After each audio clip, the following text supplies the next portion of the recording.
India hian Phunchong rama Mizoram Excise and Narcotics Department ten kan commissioner le kan minister hovin heng kan zuman sa te hi kan pai do na chu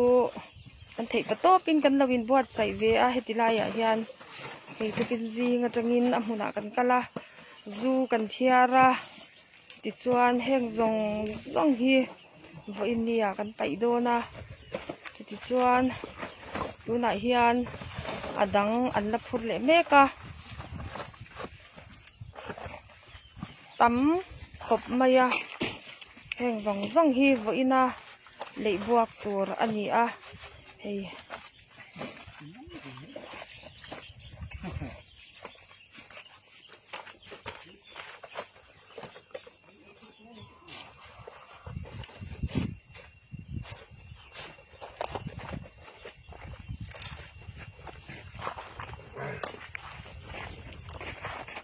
top so in kan tang tlanga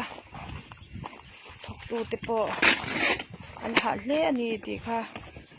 kan sei tel do ani e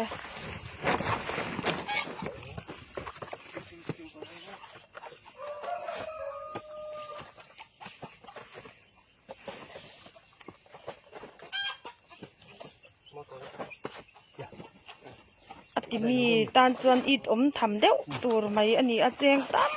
man anwai ege bazat man tel tur ani a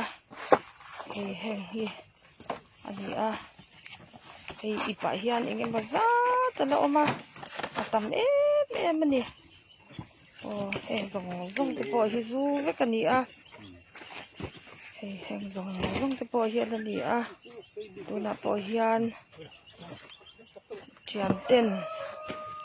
leibuak tur thau chon la phur le me kani heta hian kan ho tu pa pa martina e a ha le a ha chol me kani